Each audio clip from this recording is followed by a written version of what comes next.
देश आज 74वां गणतंत्र दिवस मना रहा है। लोकतंत्र के इस महापर्व पर देश के कोने कोने में कार्यक्रमों का आयोजन किया जा रहा है। देश की आज़ादी के लिए जान की कुर्बानी देने वाले वीर शहीदों को याद किया जा रहा है। इस खास मौके पर कन्नौज पुलिस लाइंस में गणतंत्र दिवस परेड निकाली गई, जिसमें मंत्री असीम अरुण बतौर मुख्य अतिथि शामिल हुए। मंत्री असीम अरुण ने ध्वजारोहण कर परेड की सलामी ली। कानपुर में गणतंत्र दिवस के मौके पर पुलिस लाइन सभागार में कार्यक्रमों का आयोजन किया गया। इस दौरान बाइक शो आकर्षण का केंद्र रहा। हर साल की तरह इस साल भी सांस्कृतिक कार्यक्रमों का आयोजन किया गया, जहां कार्यक्रम में विधानसभा अध्यक्ष सतीश महाना बतौर मुख्य अतिथि मौजूद रहे। उन्होंने ध्वजारोहण कर वीर सपूतों को याद किया। औरैया जिले में गणतंत्र दिवस की धूम देखने को मिल रही है। पहली बार गणतंत्र दिवस की परेड का आयोजन बीते सालों की तरह पुलिस लाइन में नहीं बल्कि ककोर मुख्यालय स्थित नवीन ग्राउंड में किया गया। नवीन ग्राउंड में ध्वजारोहण और परेड के बाद संविधान की शपथ दिलाई गई, जहां परेड देखने आए लोग तालियां बजाकर उत्साहवर्धन करते नजर आए। खबर 4 हापुड़।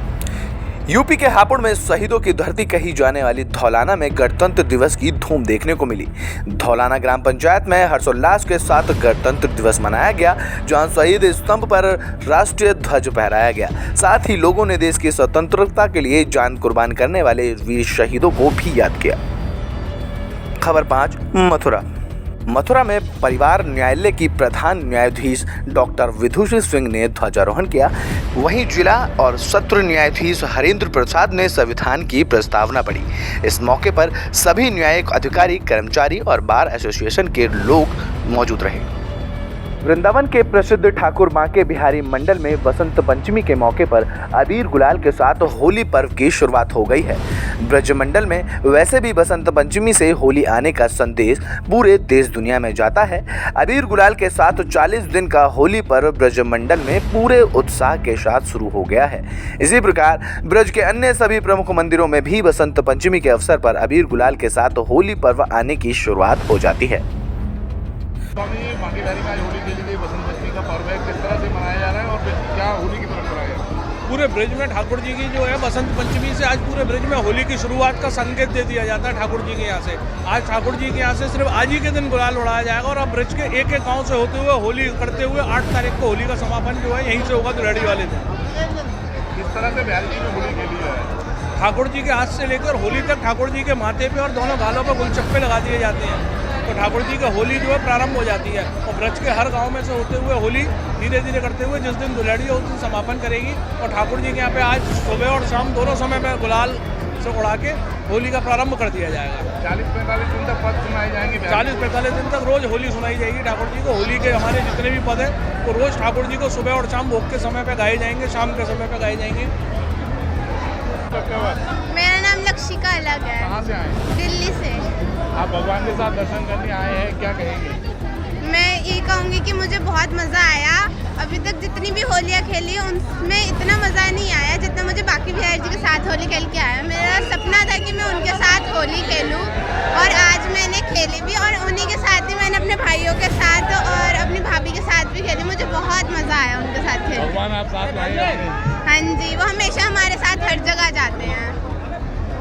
जसवंत नगर से विधायक और सपा सरकार के पूर्व मंत्री शिवपाल यादव फिरोजाबाद में एक शादी समारोह में पहुंचे। इस दौरान उन्होंने सभी देशवासियों को गणतंत्र दिवस की शुभकामनाएं दी। साथ ही पठान फिल्म को लेकर हो रही कंट्रोवर्सी और बागेश्वर धाम के धीरेन्द्र कृष्ण शास्त्री के बयान पर पलटवार किया।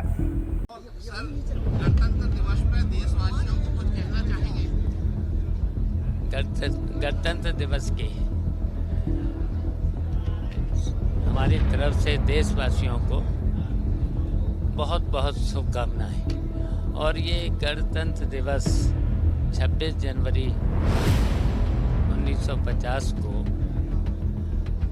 जब हमारा देश आज़ाद हुआ उसके बाद संविधान बनाया और ये जो हमारा संविधान दुनिया के संविधानों का निचोड़ है तो ये लागू किया गया है। तो ये हमारे हिंदुस्तान को सुव्यवस्थित चलाने के लिए 26 जनवरी 1950 को लागू किया गया है। तो हम सब लोग गणतंत्र दिवस को बहुत खुशी से मनाएंगे। और देशवासियों को, प्रदेशवासियों को हमारी तरफ से बहुत बहुत शुभकामनाएं। कई जगह इसका विरोध किया गया, शो रद्द हुए। जब सेंसर से पास फिल्म है तो विरोध क्यों, और इसको आप कैसे? देखिए, जब सेंसर बोर्ड है, जब सेंसर बोर्ड ने स्वीकृति दे दी है, तो जब सेंसर बोर्ड में जब गया था तब इस पर जो भी सोच विचार करना चाहिए था। और कहीं किसी भी ड्रेस पर, किसी भी कलर पर, किसी भी रंग पर अगर इस तरीके का, अगर कहीं पर भी इस तरीके का विरोध किया जाएगा तो बहुत सी उसमें व्यवस्थाएं आएंगी। तो ये देखिए नहीं।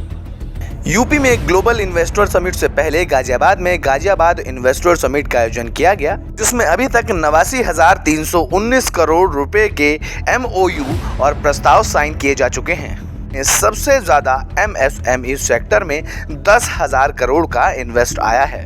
वहीं हैंडलूम और टेक्सटाइल डिपार्टमेंट ने भी 503 करोड़ के MOU साइन किए। जिला प्रशासन ने 12 फरवरी तक 1 लाख करोड़ रुपए के MOU साइन करने का लक्ष्य रखा है।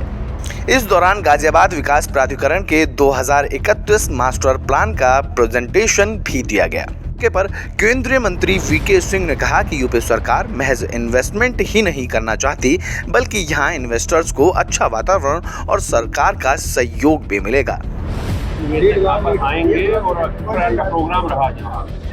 देखिए, हम आयोजकों को बधाई देते हैं कि जिला गाजियाबाद इन्वेस्टर समिट की आज ऐतिहासिक बैठक हमारे अधिकारियों के द्वारा, हमारे जनप्रतिनिधियों के सहयोग से एक बड़ा कार्यक्रम हुआ है, जिसमें अब तक 92,000 करोड़ के इंटेंट हुए हैं, जो 10 तारीख तक, जब 10 से 12 इन्वेस्टर समिट लखनऊ में होगा, तब तक 1 लाख करोड़ तक इन्वेस्ट होने की संभावना है। और आज जिस तरह से जिला प्रशासन ने पूरे मास्टर प्लान को, NHI को और गाजियाबाद के लोगों को ये भी दर्शाया कि कहाँ पर हम भूमि दे सकते हैं, कहाँ पर आप इन्वेस्ट कर सकते हैं, तो इस तरह से सरकार योगी आदित्यनाथ जी की पूरी तरह से हमारे उद्यमियों को लैंड बैंक की भी व्यवस्था कर रही है। खबर 9 संबल में RLD की अगुवाई में किसानों ने किसान संदेश अभियान की शुरुआत की। इस मौके पर बड़ी संख्या में किसान और RLD कार्यकर्ता मौजूद रहे।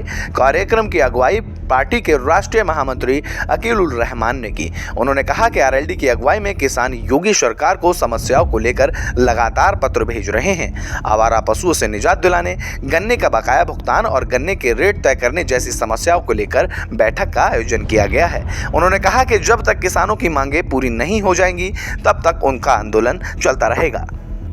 विपक्ष की भूमिका ये रहती है कि सरकार को समय समय पर आईना दिखाती है। हमारा काम आईना दिखाने का, अपनी मांग रखने का है, किसानों के लिए बोलने का है। जो भी ऊपर का निर्देश आएगा केंद्रीय नेतृत्व का, आदरणीय जोशी साहब का, उस पर काम करने का है। हमारा ये तय करने का नहीं है। देखिए, किसान आज आत्महत्या के कगार पे है, किसान आज परेशान है। और किसान, मुझे वो शब्द याद है आदरणीय चौधरी चरण सिंह के जमाने में और कहा था, जब आप प्रधानमंत्री थे, कि किसी भी देश की खुशहाली का रास्ता किसानों की पगडंडी सर खेत पर उनकी गांव से होकर के निकलता है। आज अगर देश में इनकी बात नहीं सुनी जाती, इसका मतलब ये है प्रदेश की सरकार और देश की सरकार पर क्यों नहीं रेग रही। विपक्ष का काम है कि उनको बार बार सुझाव देना, नहीं मानेंगे तो प्रदेश के अंदर या देश के अंदर जमहूरियत है। कल को चुनाव होगा, किसान अपने आप निर्णय लेगा कि कौन अच्छा है, कौन बुरा, किसने उसके साथ क्या किया। जो मांग करते सरकार। प्रयागराज के नेशनल इंटर कॉलेज और हंडिया PG कॉलेज ने संयुक्त रूप से राष्ट्रीय मतदाता दिवस मनाया। हंडिया के उप जिलाधिकारी सार्थक अग्रवाल कार्यक्रम में बतौर मुख्य अतिथि शामिल हुए। उन्होंने कैडेटों की बनाई गई मतदाता दिवस से जुड़ी रंगोली की तारीफ करी। कार्यक्रम को संबोधित करते हुए उप जिलाधिकारी सार्थक अग्रवाल ने लोगों को मतदान का महत्व समझाया।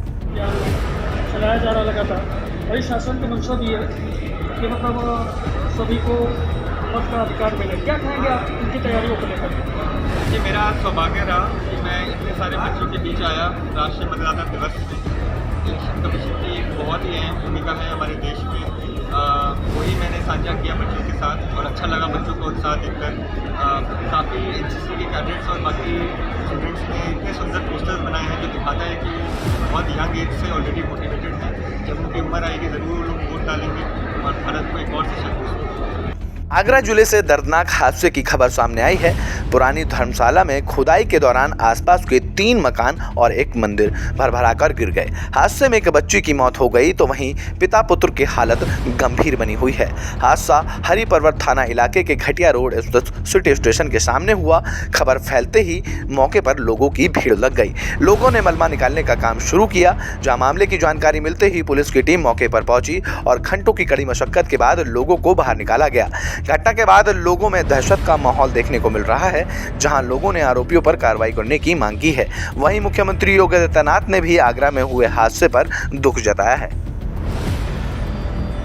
कन्नौज सदर कोतवाली में एक इत्र कारखाने में तेज धमाके की आवाज के साथ स्टीम बॉयलर फट गया।